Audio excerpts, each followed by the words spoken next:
Class में उपस्थित सभी गुरु भगवंतों को वंदन नमन। सभी भाई बहन को जय जिनेन्द्र, जय महावीर। क्लास का संचालन साध्वी श्री प्रेक्षा जी महाराज साहब को करना है। शायद उनका इंटरनेट वर्क नहीं कर रहा है। आज की वंदना साध्वी श्री बिंदुश्री जी महाराज साहब आदि ठाना करेंगे। तो मेरी प्रार्थना है बिंदुश्री जी महाराज साहब से कि आप गुरुदेव का तिकोत्तो के पाठ से वंदना करें।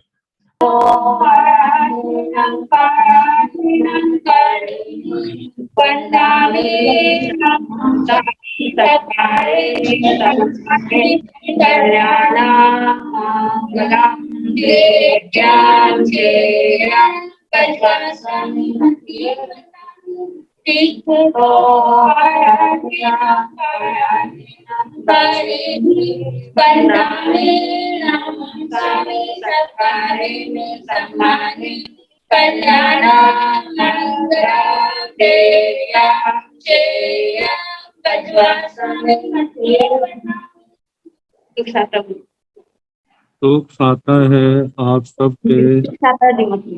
हाँ जी। मथेन वंदन। आगम स्वाध्याय के साथ साथ उपधान तप की श्रृंखला में आज की तपस्वियों के नाम इस प्रकार हैं। तप चक्रेश्वरी, तप सिद्धेश्वरी गुरुवर्या श्री विभा जी महाराज साहब की शिष्या डॉक्टर साध्वी श्री आभा जी महाराज साहब, इनका आज बेला तप है। महासाध्वी श्री जगदीश मती जी महाराज की शिष्या दिव्य साधिका उप प्रवर्तनी महासाध्वी श्री रमेश कुमारी जी महाराज साहब प्रवचन भास्कर, महासाध्वी श्री संतोष कुमारी जी महाराज साहब तरुण तपस्विनी, महासाध्वी श्री शमा जी महाराज साहब नेपाल गौरव डॉक्टर पूजा ज्योति जी महाराज साहब की शिष्या साध्वी पूनम जी महाराज साहब, साध्वी श्री करुणा जी महाराज साहब उपाध्याय परवर अनियोग प्रवर्तक पूज्य श्री कन्हैया लाल जी महाराज कमल के शिष्य तपो केसरी श्री संजय मुनि जी महाराज साहब, इन सभी तपस्वियों के आज उपवास तप हैं। अब हम उपाध्याय भगवान पूज्य गुरुदेव श्री जी से निवेदन करते हैं कि आप पधार कर हमें आगम वाणी से लाभान्वित करें।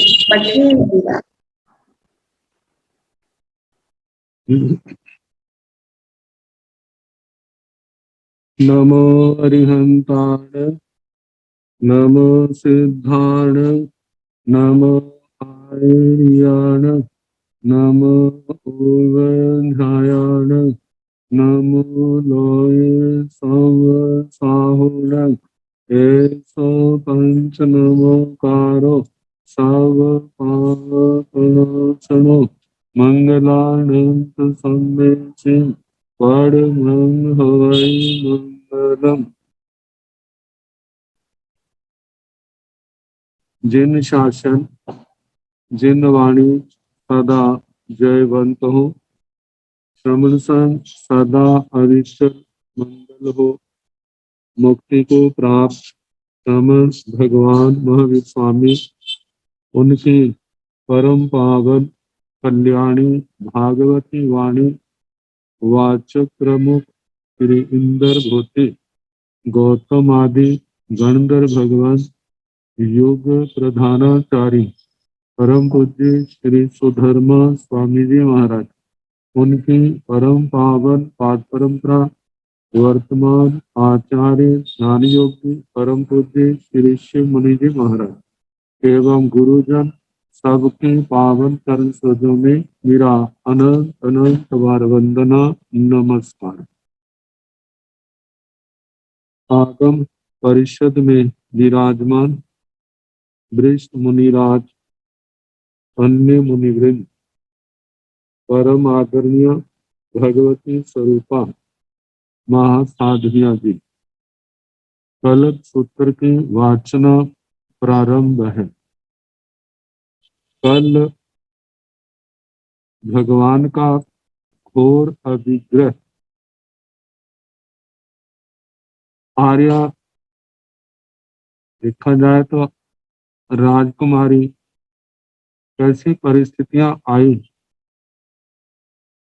वसुमती, जिनका दूसरा नाम चंदन वाला, जो आगे आने वाले समय में भगवान के साध्वी संघ की प्रमुख साध्वी बनी भगवती आर्या चंदना जी। उनके पावन हाथों से भगवान का 5 महीने 25 दिन का जो विविध बोलों का अभिग्रह था वह संपन्न हुआ।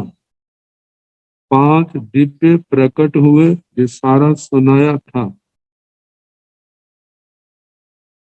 लोगों में जो जानने में आ गया वह कौन पुण्य आत्मा है जिनके हाथों से इतनी लंबी तपस्या का भगवान का पारना हुआ है।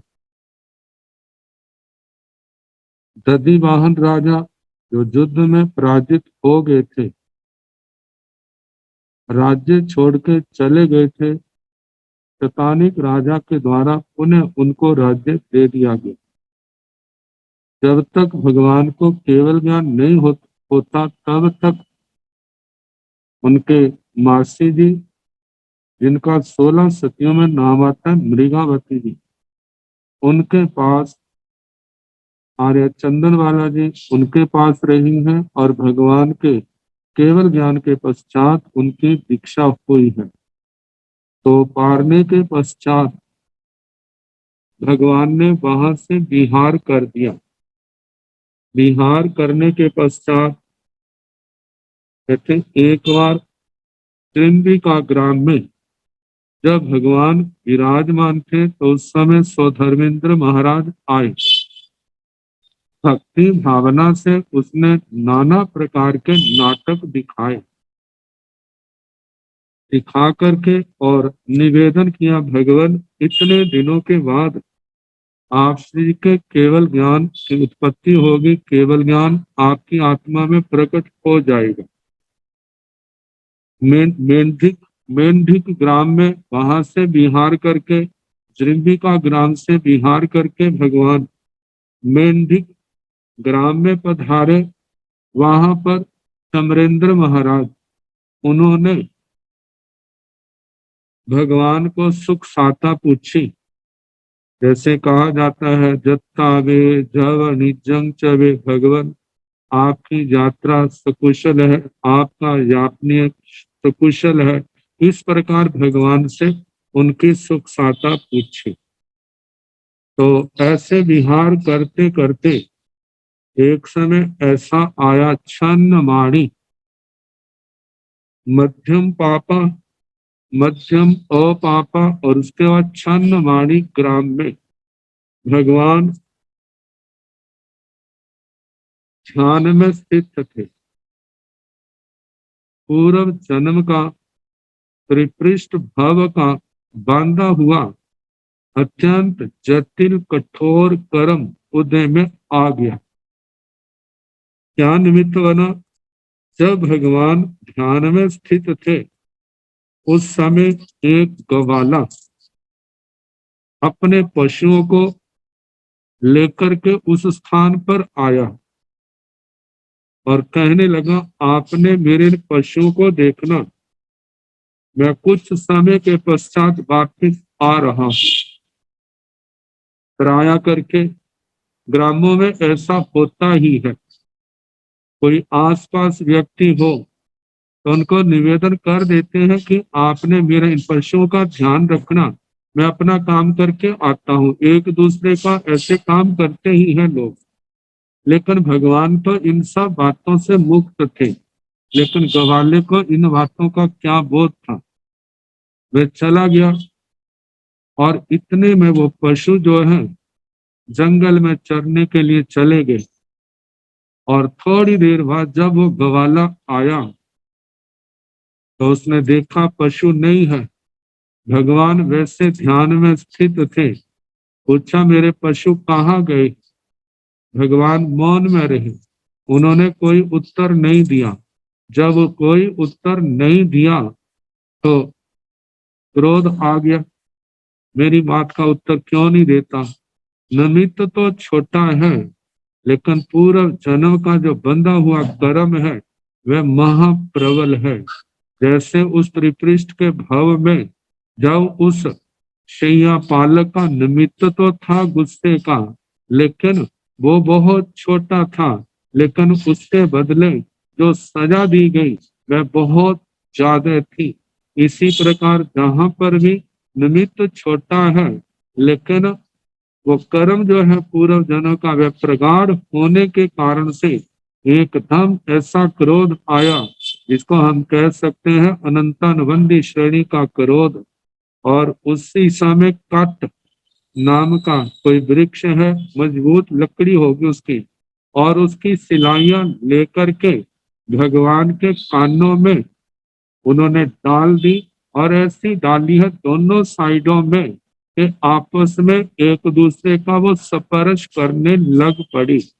और बाद में किसी को बोध ना हो, किसी की जानकारी में ना आए, जो ऊपर का हिस्सा बाहर था उसको काट दिया, चला गया वहां से। भगवान के शरीर में महावेदना उत्पन्न हो रही है, लेकिन भगवान उन सबको बड़ी समता से शांति से सहन कर रहे हैं। जिस समय उनकी प्रतिमा, उनकी साधना पूर्ण हुई, ध्यान पूर्ण हुआ, और समय आने पर उनकी तपस्या का पारना, और पारने के लिए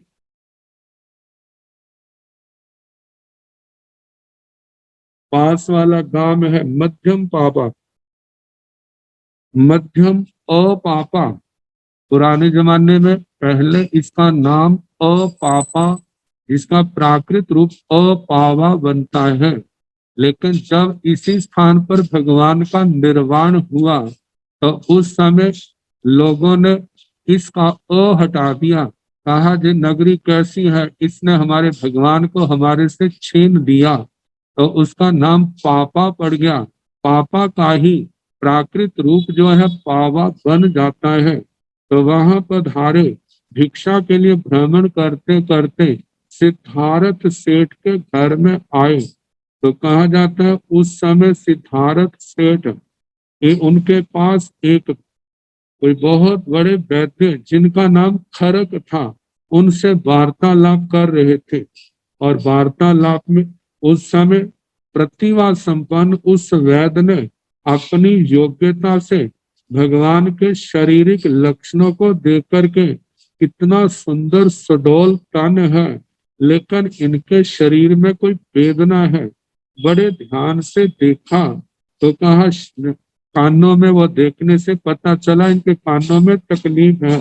और मन में आया हमारा कर्तव्य है, हम क्या करें, इनकी चिकित्सा करें। तो भगवान ने वहां पर जो भी वहां पारना आदि करना, भिक्षा लेनी थी, ली चले गए। तो वहां से दोनों वैद्य और वो सिद्धार्थ सेठ जो भी इनको तकलीफ है उसको जाना, जो जो आवश्यकता थी वो वस्तुएं ली। वहां पहले प्रार्थना की, भगवान हम आपकी जो चिकित्सा करेंगे, शल्य निकालेंगे। लेकिन भगवान ने उनकी बात की ओर ध्यान नहीं दिया, और नगर के बाहर आकर के उन्होंने अपना ध्यान लगा दिया। जब ध्यान में खड़े थे, तो वो वैद्य और सेठ दोनों ही औषधि आदि सामग्री लेकर के उसी उद्यान में आए, और भगवान की कानों में जो शिलाकाएं थी उनको निकालने से पूर्व पहले उन्होंने तेल आदि से अच्छी तरह मालिश की, और मालिश करने के बाद संडासी के माध्यम से वो शिलाकाएं निकाली। कहा जाता है जिस समय शिलाकाएं निकाली, इतनी महावेदना हुई कि भगवान के मुख से बहुत जोर की, जैसे चिल्लाहट, चीत्कार, वो मुंह से आवाज निकली। जो आस पास के लोग थे एकदम मतलब भयभीत से हुए, व्याकुल हुए, जो किसका शब्द है। तो जिस आवाज के कारण से उस स्थान का नाम महाभैरव रखा गया। तो कहा जाता है जब वो श्लाकाएं निकाली, कानों से रक्त की धारा, खून की धारा बहने लगी, और उसी समय वैद्य ने संरोहण औषधि उनके कानों में लगाई, जिसके कारण से उनका खून आना बंद हो गया। और उसके बाद भगवान से जो भी दवाई आदि थी सारी की है, और उसके बाद भगवान हमारे कारण से आपसी को इतनी वेदना हुई, हम आपसे क्षमा याचना करते हैं। उस वैद्य ने और उस सेठ ने दोनों ने क्षमा याचना की। तो कहा जाता है ये भगवान का सदमस्त अवस्था का अंतिम उपसर्ग था।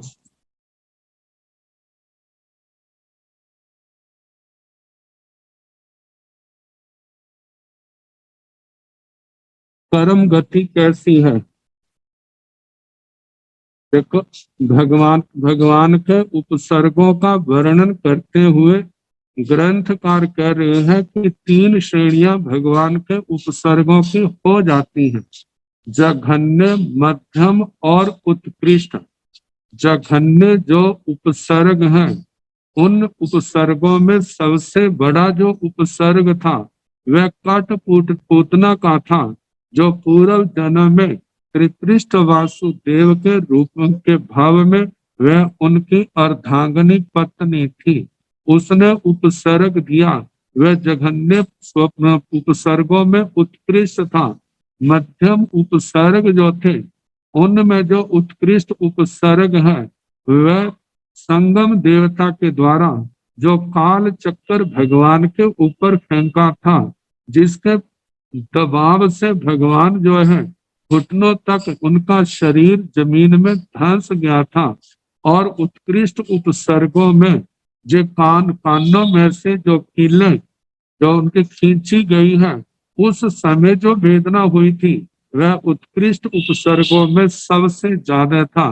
पहले जो उपसर्ग देने वाले थे, उन्होंने कैसे अशुभ कर्म बांधे, क्षमा याचना के द्वारा उनको ढीला किया, लेकिन जो उपसर्ग भावना विशेष के कारण से भगवान को तो महावेदना हुई, लेकिन कानों से कीले खींचने वालों की भावना जो थी निर्मल थी, इनकी वेदना शांत हो जाए, भगवान का शरीर स्वस्थ हो, इसके कारण से उस वैद्य ने और उस सेठ ने देव आयु का बंद किया।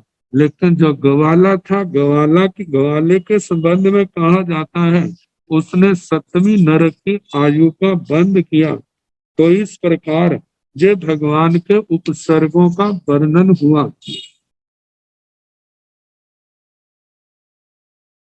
अब इसके आगे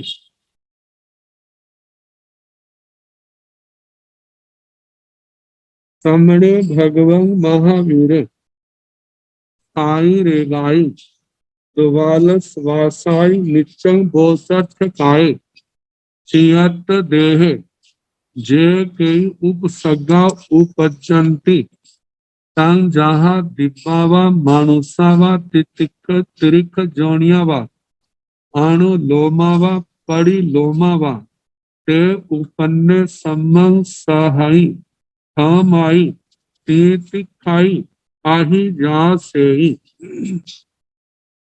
समणे भगवान महावीर श्रवण भगवान महावीर साई रेखाई द्वालस वासाई साती रेख 12 वर्ष, साती रेख 12 वर्ष तो पूर्ण है। साती रेख का मतलब कुछ ज्यादा, कितना ज्यादा, तो कहा जाता है 6 महीने और 15 दिन, मतलब 12 वर्ष 6 महीने 15 दिन। इतना समय जो है दीक्षा के पश्चात भगवान का सदमस्त काल है।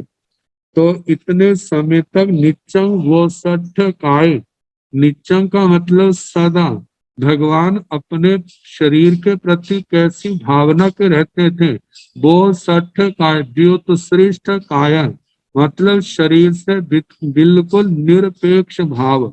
मैंने अपने आत्म ध्यान में स्थिर रहना है। मेरे ऊपर कितने उपसर्ग और परिसर आएंगे, लेकिन उनको मैंने समता से सहना है। मैं अपने शरीर की रक्षा नहीं करूंगा, मतलब उपसर्गों से बचने के लिए मैं ऐसा कोई प्रयास नहीं करूंगा। तो इसलिए कहा है बोसठ काय द्युत श्रेष्ठ काय और चियत देह, जहाँ पर त्यक्त देह शरीर के प्रति ऐसा जैसे कि मानो उसको छोड़ दिया है, वैसे त्यक्त देह मतलब शरीर की ओर से बिल्कुल उदासीन रहे भगवान। तो ऐसी अवस्था में जे कई उपसर्गा उपजंती, जे जो कई कोई भी उपसर्गा उपसर्ग उपजंती उत्पन्न होते हैं। तन जहाँ वे चार तीन प्रकार के उपसर्ग तन जहाँ जैसे कि दिव्यावा मानुषावा त्रिख जोनियावा दिव्य देवगति संबंधी देव देवियों से संबंधित हो, मानुषावा मनुष्यों से संबंधित है, त्रिख जोनियावा त्रियंशों से संबंधित है, अनुलोमावा परिलोमावा अनुलोम अनुकूल परिसर परिलोमावा प्रतिकूल अनुकूल और प्रतिकूल परिसर उपसर्ग ते उपन्ने जो उत्पन्न हुए हैं उनको संबंध सहाई सम्यक प्रकार से सहन करते हैं। माई क्षमा भाव करते हैं मतलब जिसने उपसर्ग परिचय दिया है उसके प्रति कोई क्रोध नहीं, उसके प्रति बिल्कुल शांति का भाव कह देते हैं ऐसे भैया तेरा क्या दोष है, ये तो मेरे पूर्व जन्म के कर्म हैं जिनसे तुम प्रभावित हुए हो, जिसके कारण आपने ऐसा व्यवहार किया है। तो भगवान उसको जरा भी क्रोध उनके प्रति नहीं करते। खाई और इसके पीछे किसी प्रकार की जिनको क्षमा किया है उनसे किसी प्रकार की कोई संसारी अपेक्षा भी नहीं रखते, समता भाव से उनको सहन करते हैं। आही जात सही मन को स्थिर करके इन सब को सहन करते हैं मतलब कोई प्रतिकार की भावना नहीं। आपने तो मेरी कर्मों की निर्जरा में सहयोग दिया है इसलिए आपको बहुत बहुत साधुवाद है। ऐसी भगवान की उत्कट निर्मल भावना थी, कोई प्रतिकार की भावना नहीं। तो इस प्रकार उन उपसर्गों को चाहे अनुकूल थे चाहे प्रतिकूल थे बड़ी समता से उनको सहन करते। और भगवान ने इतनी साधना की है, आत्मा का कैसा स्वरूप प्रकट हुआ है जहां पर उन गुणों का वर्णन किया है। गुणों का वर्णन करते हुए 21 महा उपमाओं का वर्णन दिया है। तो वे क्या है उनके संबंध में तैणं समणे भगवं महावीरे अणगारे जाए क्रिया समये भाषा समये ऐसना समये आयान भंड मत निखेवना समये उच्चार पासवन खेल सिंघाण जल पारी ठावणिया समये मन समये वही समये काय समये मन गुत्ते भय गुत्ते काय गुत्ते गुत्ते गुत्तिंदिये गुत्त बम्ब यारी अकोहे अमाणे अमाये अलोभे संते असंते उव संते परिनिपुड़े अनासवे अममे अकिंचने छिन्न गंथे निरुब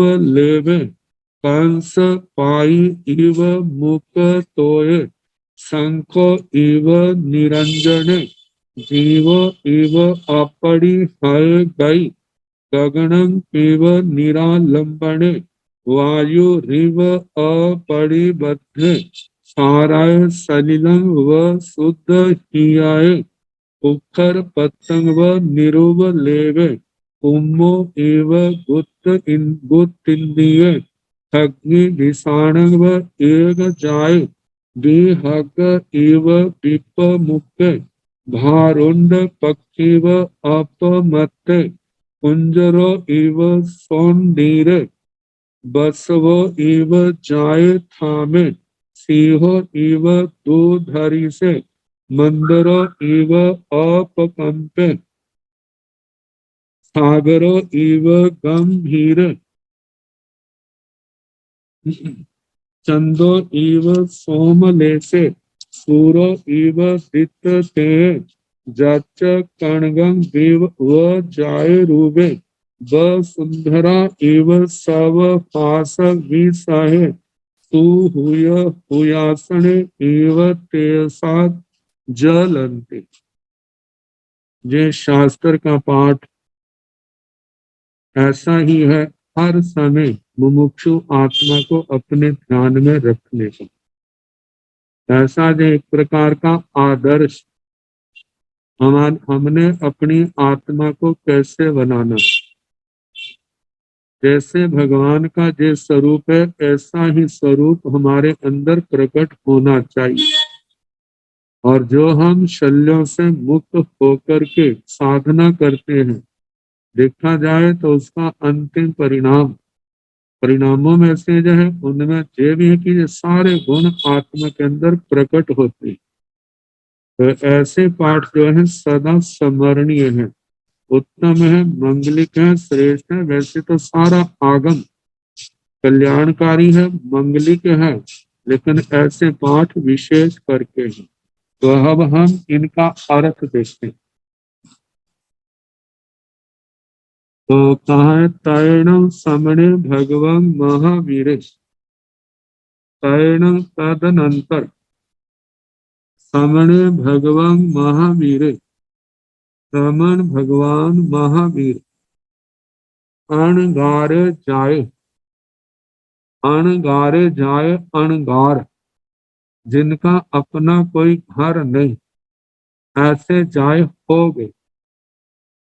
कैसे कैसे भगवान कैसे गुणों का गुण आत्मा के अंदर प्रकट हुए हैं, उनका वर्णन किया जा रहा है। ईरिया समीय, ये 5 समिति 3 गुप्तियों का वर्णन।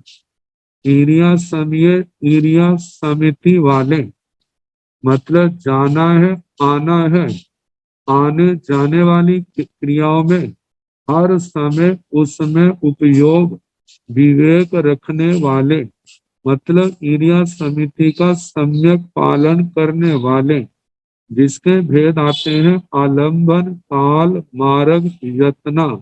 यत्ना में भी द्रव्य, क्षेत्र, काल, भाव, गुण, इन सब का ध्यान रखा जाता है।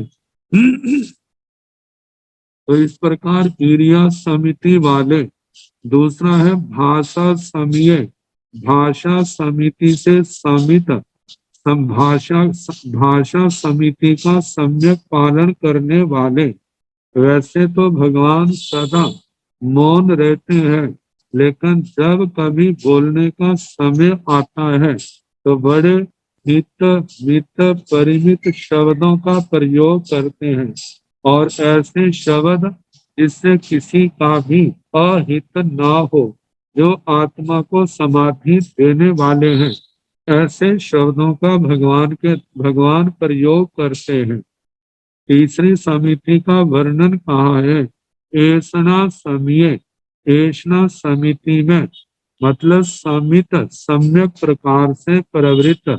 ऐसना समिति में उद्गमन के दोष, उत्पादन के दोष, ऐसना के दोष, इन 42 दोषों का जो परिहार करने वाले हैं, छोड़ने वाले हैं। आगे बताए हैं आयान भंड मत निखेवना समीय, आदान किसी चीज का लेना, भंड पात्र, भंडोपकरण, मत पात्र, निखेवना समीय उनको रखना, लेना देना, रखना उठाना, उस समिति से युक्त। व्याख्याकारों ने इस समिति के संबंध में कहा है कि 5 समितियां हैं, तो समिति के रूप में जो रूप आया है, लेकिन भगवान के पास तो कोई भंडोपकरण नहीं था। जिस समय दीक्षा ली थी उस समय धर्मेंद्र महाराज ने उनके कंधे के ऊपर देवदूष्य वस्त्र रखा था, और भगवान ने जो अभिग्रह किया था कि ये हमारा चीताचार है, क्योंकि जब केवल ज्ञान होगा, धर्म तीर्थ की स्थापना होगी, तो वहां पर जिन कल्प कबीर कल्प का वर्णन आएगा, तो वस्त्रों का हम ग्रहण करेंगे तो वो ग्रहण करेंगे। इसलिए लेकिन इस वस्त्र का सर्दी से, गर्मी आदि से बचने के लिए मैं इसका कोई प्रयोग नहीं करूंगा। इसके संबंध में कहा जाता है, आधा वस्त्र उन्होंने पहले दे दिया था उस ब्राह्मण को, और आधा वस्त्र जो है 13 महीने बाद वो स्वयं उनके कंधे से गिर गया था। केवल एक बार पीछे मुड़ के देखा था और उसके बाद वो चल पड़े थे। तो वो झाड़ी के कांटों में फंसा था, तो जिससे कहा जाता है कि मेरा जो शासन है वो कांटों से भरा होगा। मतलब लोगों के जीवन में कर्म करते समय अनेक प्रकार के परिसर और उपसर्ग आएंगे।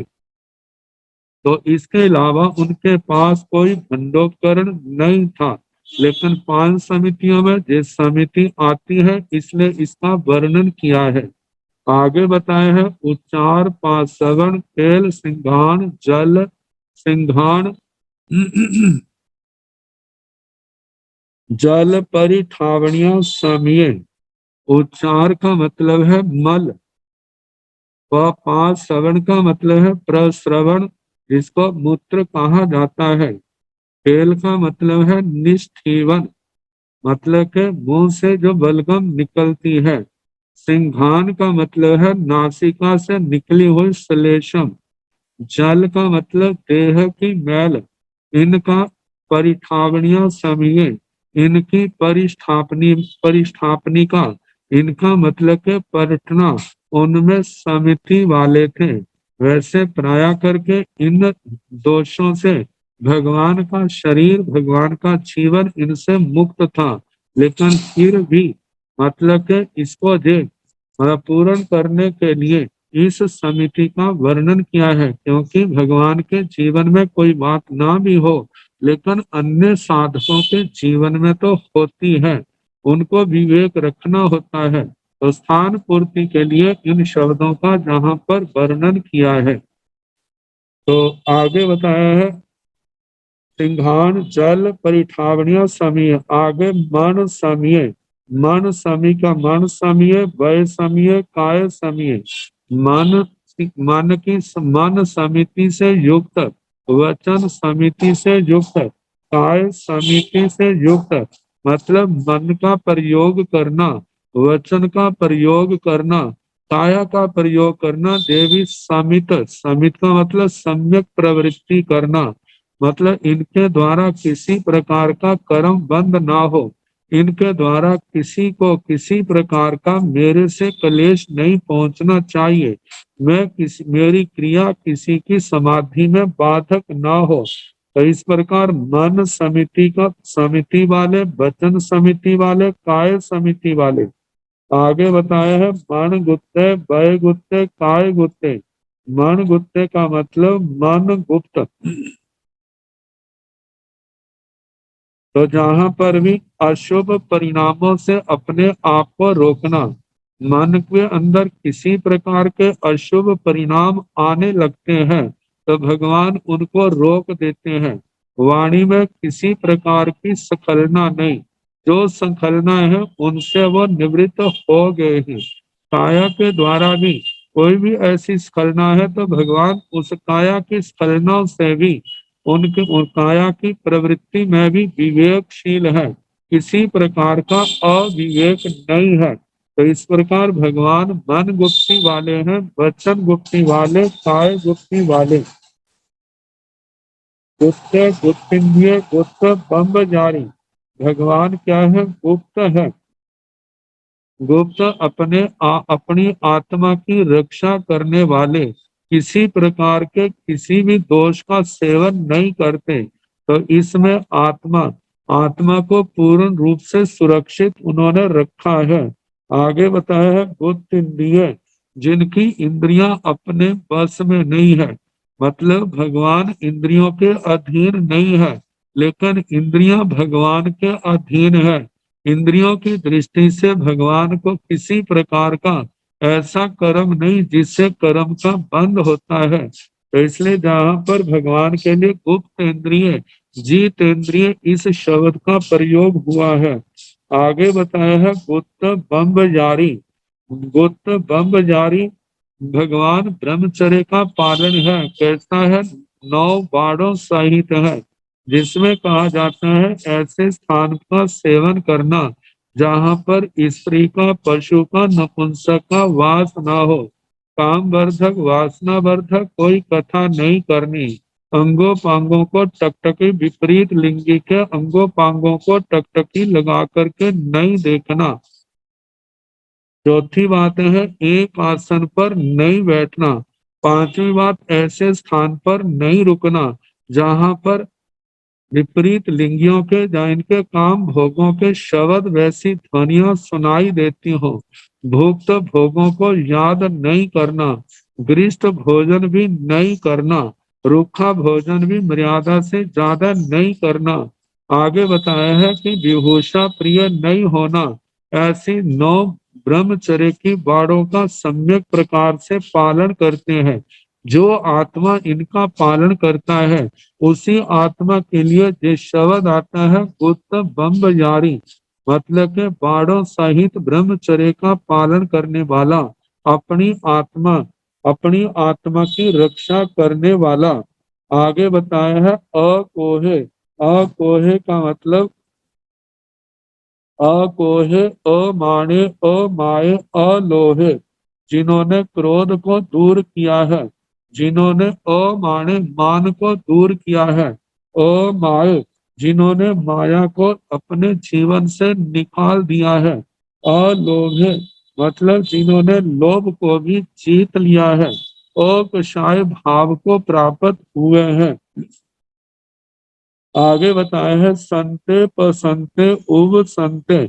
संते का मतलब है अंदर से, अपनी आत्मा से जो शांत है।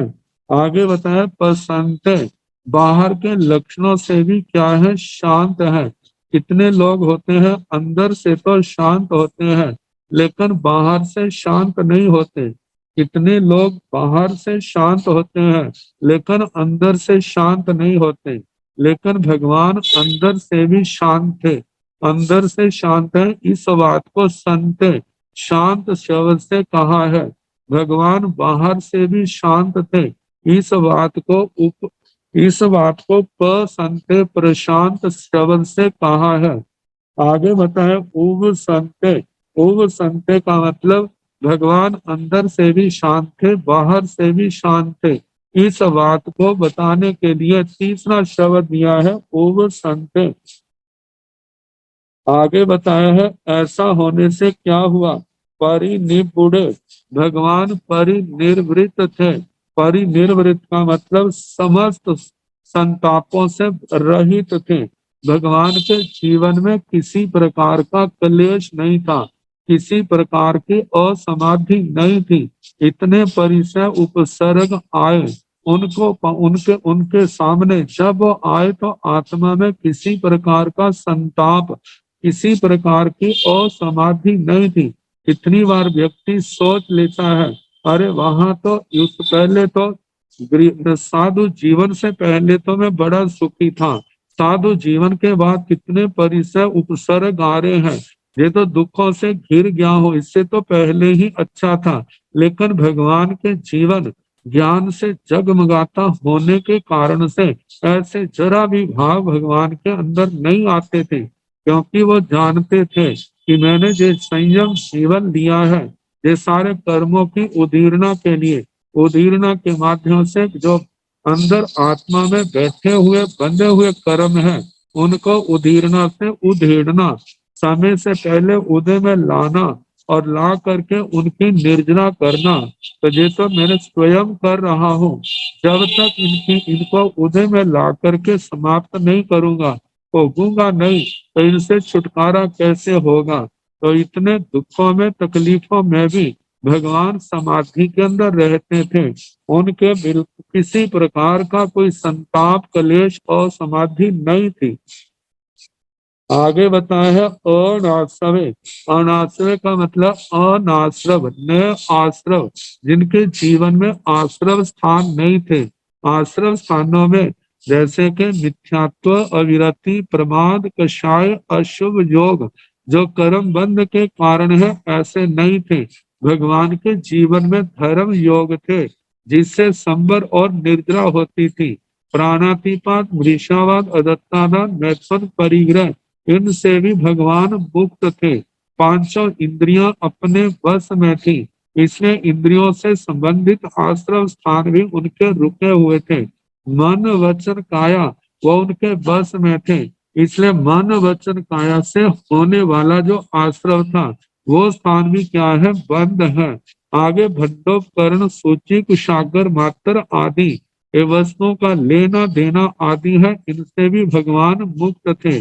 25 प्रकार की क्रियाएं हैं। छदमस्त अवस्था में ईरिया समिति को, ईरिया क्रिया को छोड़ करके बाकी सबके प्रति क्या है, भगवान पूर्ण रूप से जतनशील थे। और जिस समय बीतराग अवस्था आई है तो उस समय केवल ईरिया क्रिया होती थी, जिसका पहले समय में बंद, दूसरे में भोग, तीसरे में निर्जरा हो जाती थी। तो इस प्रकार कहा है कि भगवान क्या थे, आश्रमों से रहित थे। आगे बताया है अममे, भगवान के अंदर किसी प्रकार की ममता नहीं थी। ये मेरा है ऐसा कोई भाव नहीं था, इससे पूर्ण रूप से ऊपर उठे हुए थे। अममे, आगे बताया अकिंचन, भगवान अकिंचन थे। भगवान के पास किसी प्रकार का कोई द्रव्य उनके पास नहीं था। आगे छिन्न ग्रंथ, छिन्न ग्रंथ का मतलब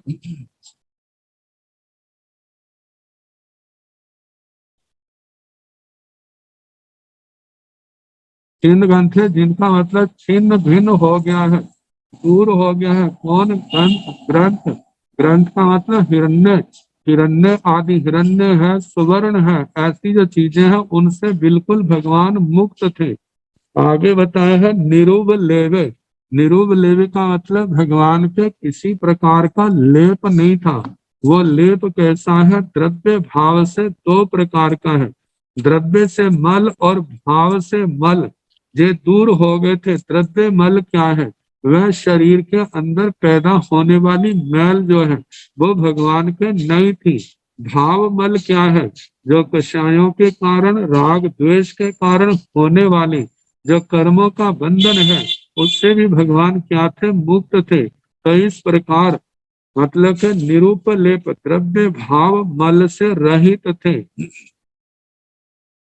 अब अनेक दृष्टांतों के द्वारा भगवान की आत्मा की इस पवित्रता को बताया जा रहा है। भगवान कैसे थे? कंस पाइव मुक्त तोय, कांसे के बर्तन के समान मुक्त तोय। तोय का सामान्य अर्थ जो है पानी है, तो कांसे के ऊपर पानी का लेप भी नहीं लगता। आगे स्नेह, तोय का अर्थ जहाँ पर स्नेह चिकना पदार्थ किया है, कहा जैसे कांसे के ऊपर इनका स्नेह का चिकनी चीज का लेप नहीं लगता, ऐसे ही भगवान की आत्मा भी स्नेह से लिप्त नहीं थी।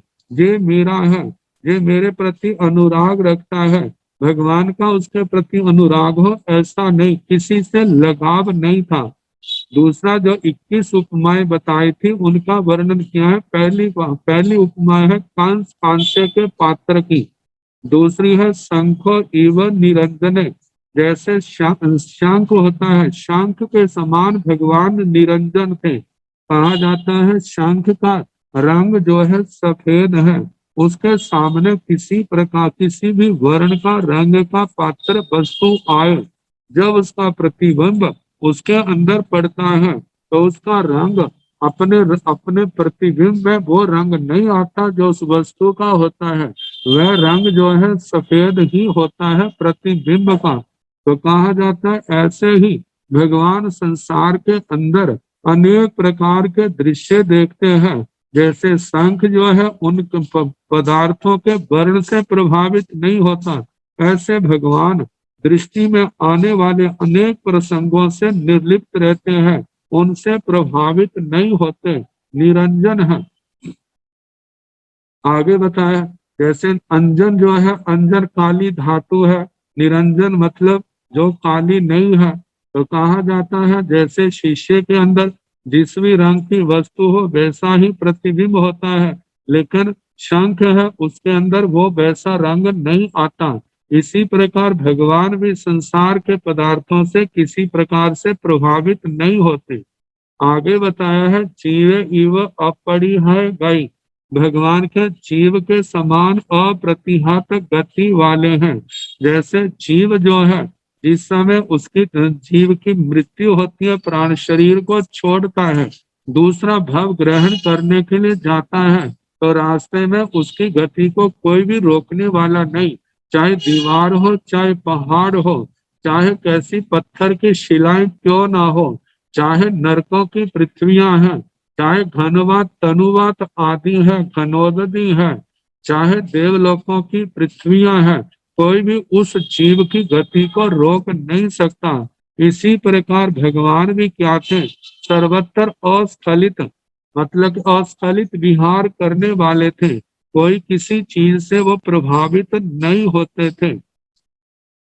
आगे बताया है गगनमिव निरालंबने, भगवान क्या थे? आकाश के समान। जैसे आकाश का कोई आधार नहीं है, ऐसे भगवान भी किसी का आधार नहीं लेते थे, किसी से वो बंधे हुए नहीं थे, किसी से कोई अपेक्षा नहीं रखते थे। आगे बताया है बाहुव अपरिबद्ध, भगवान वायु के समान अप्रतिबद्ध थे, क्योंकि जैसे हवा एक स्थान पर नहीं रहती, इसी प्रकार भगवान भी एक स्थान पर बंद करके नहीं रहते थे। सारे सलिलंग व शुद्ध ही आए। जैसे सारे सलिलंग, सारे सलिलंग सर्दियों के समय, जिस समय आंधी चक्कर आदि नहीं होते, कहते उस समय जो है पानी जहाँ पर टिका है बिल्कुल साफ हो जाता है। तो शरद काल में होने वाला पानी जैसे निर्मल होता है, शुद्ध ही है, उसका अंतःकरण के अंदर उस पानी के तालाब है, सरोवर है, उसके अंदर क्या है, सब कुछ दिख जाता है, दिखाई देता है। इसी प्रकार भगवान भी क्या थे? सर्दियों में होने वाले पानी के समान पूर्ण शुद्ध थे, स्वच्छ थे। आगे पुखर पतंग व निरूप लेवे, पुखर पतंग, और पुखर पतंग का मतलब पुष्कर कमल के पत्ते के समान निर्लेप थे। जैसे कीचड़ के अंदर पैदा होने वाला वो कमल जो है, जैसे उस कीचड़ के लेप से लिप्त नहीं होता, पानी के लेप से लिप्त नहीं होता, इसी प्रकार भगवान भी क्या थे? संसार की आसक्ति से मुक्त थे, किसी के व्यक्ति से बंधे हुए नहीं थे।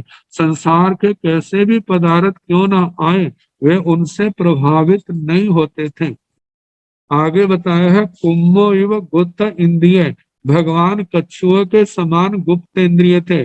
जैसे कछुआ जो है, जब कभी भय का कारण उपस्थित होता है तो एकदम अपनी इंद्रियों को अपने समेट लेता है।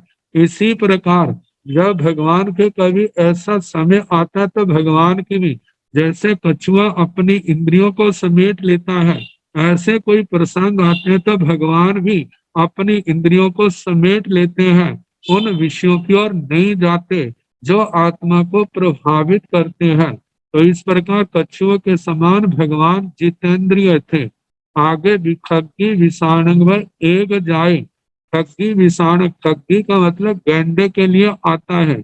इसके मस्तक के ऊपर, नाक के ऊपर एक सींग जैसा होता है। जैसे वे वैसे पशु के तो दो सींग होते हैं, लेकिन जो उस सींग वाले स्थान पर नहीं, नाक के ऊपर जो होता है, जैसे वो अकेला होता है, ऐसे भगवान भी उस गंडे के विषाण, उस सिंह के समान अकेले रहते हैं।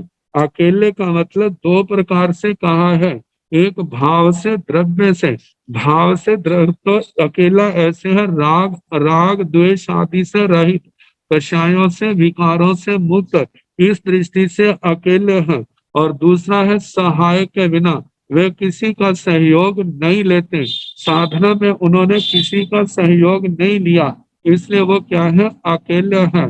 मानव बाद में जब तीर्थ की स्थापना हुई है तब संघ भी बना है, संघ के अंदर रहते थे, लेकिन वह किसी के प्रति उनकी आसक्ति, ममता, मूर्छा, मेरापन नहीं था, इन सब से मुक्त थे। आगे बताया है खग्गी विहाग एवं विपमुखे, विहाग का मतलब पक्षी के समान, वे क्या थे? मुक्त थे। जैसे पक्षी जो है केवल उसके पास अपने पर है, और किसी प्रकार का संग्रह नहीं है। ऐसे भगवान भी क्या थे? उस परिग्रह संग्रह आदि से सर्वथा मुक्त थे। जैसे पक्षी का अपना कोई नियत निवास नहीं होता, ऐसे भगवान का भी कोई नियत निवास नहीं था, मैंने यहीं पर रहना है। तो कहा पक्षी के समान भी प्रमुक्त। आगे भारुंड पक्षी व अपमत्ते, भारुंड पक्षी के समान वे क्या थे? सदा अप्रमत्त रहते थे। भारुंड पक्षी के संबंध में कहा है जिसके दो मुख होते हैं, तीन पैर होते हैं और एक शरीर होता है, तो अपने जीवन की रक्षा के लिए उसे सदा सावधान रहना पड़ता है। जैसे कहते हैं एक मुख से खाता है और दूसरे मुख से चारों ओर देखता है, कहा दोनों मुख से खाने लग जाए तो उसकी मृत्यु हो जाती है। तो जब दूसरा मुख से खाने लगता है तो पहले मुख से वो एकदम ऊपर उठा लेता, उससे खाना छोड़ देता है। तो इसलिए कहा जाता है जैसे अपने जीवन की रक्षा के लिए उस भारंड पक्षी को हर समय सावधान रहना पड़ता है, इसी प्रकार भगवान अपने आत्म ध्यान में, अपने संयम में और तप में सदा जागरूक थे, अप्रमत्त थे। उनके जीवन में किसी प्रकार का प्रमाद नहीं था।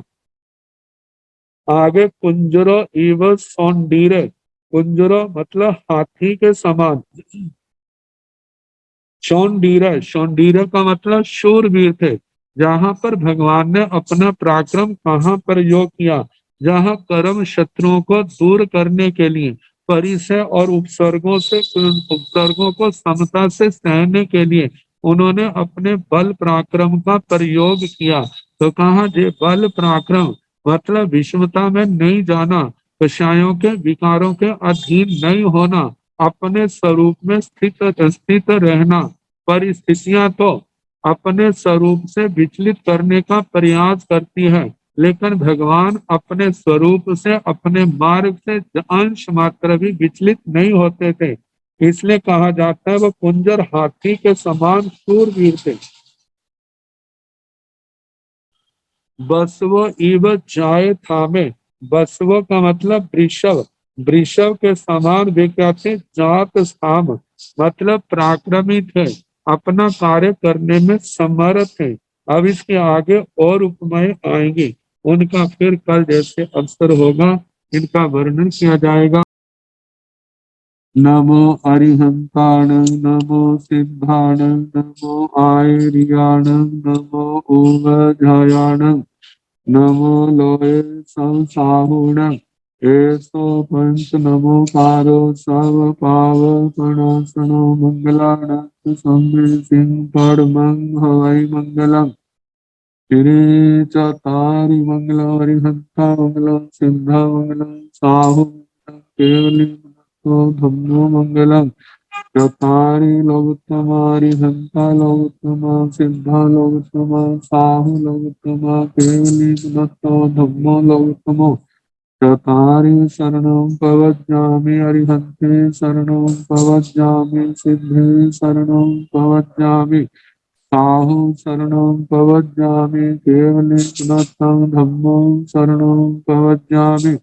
चार शरण सुख करने, दुख करने, मंगल करने और शरणा नहीं कोई, जो भव प्राणी आचरे अक्षय अमर पद। सबको यथा योग्य वंदना।